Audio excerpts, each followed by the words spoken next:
Près de 3 ans après la signature de leur contrat, Meghan Markle et le prince Harry ont annoncé la fin de leur collaboration avec Spotify. Une décision qui met à mal les projets du couple, mais surtout sa réputation. Notamment celle de la duchesse, selon Stéphane Bern. Quel avenir ont désormais Meghan Markle et le prince Harry? En 2020, le couple royal annonçait son intention de quitter la famille royale britannique pour devenir indépendant financièrement. Par la suite, au cours d'interviews qui ont créé la polémique pour leur lot de révélations, on a compris que les véritables raisons de leur départ étaient davantage liées aux critiques récurrentes dont ils faisaient l'objet, aussi bien au sein de la firme que dans la presse qui ne cesse de jamais montrer tendre avec eux, notamment avec Meghan Markle. Sans cesse comparée à Kate Middleton, victime de racisme, la duchesse de Sussex a préféré faire ses valises avec sa famille pour sa Californie natale.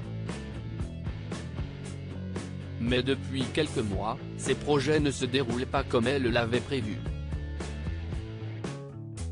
Meghan et Harry qualifiés d'escrocs par Spotify après avoir quitté la famille royale, Meghan Markle et le prince Harry n'ont pas tardé à signer de nombreux contrats juteux avec des mastodontes du streaming comme Netflix et Spotify.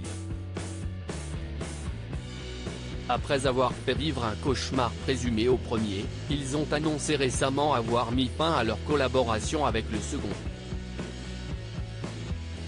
Si aucune raison officielle à la fin de cette collaboration n'a été donnée, l'un des grands pontes de la plateforme n'a pas tardé à les qualifier de putain d'escrocs pour avoir empoché 20 millions de dollars et produit seulement un podcast en 3 ans. De quoi entacher un peu plus la réputation du couple, comme le souligne Stéphane Bern, généralement pas tendre avec la duchesse de Sussex. Stéphane Bern, Meghan avait tout pour réussir en tant qu'expert de la monarchie, l'animateur de France Télévisions a évidemment constaté les récentes difficultés de Meghan Markle et du prince Harry. On n'a jamais vu un membre de la famille royale aussi peu populaire, a-t-il ainsi glissé à propos de l'ancienne actrice de Suits auprès de femmes actuelles, déplorant qu'elle perde tout son crédit avec de telles actualités. Je ne suis désolé pour elle, car je la trouve magnifique, intéressante et charismatique. Je me demande s'ils sont mal conseillés. Je trouve ça dommage car Meghan Markle avait tout pour réussir, admet toutefois Stéphane Bern.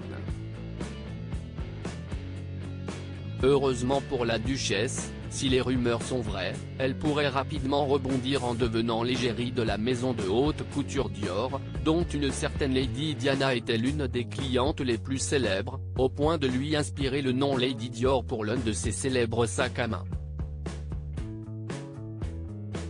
Article écrit en collaboration avec 6 Médias.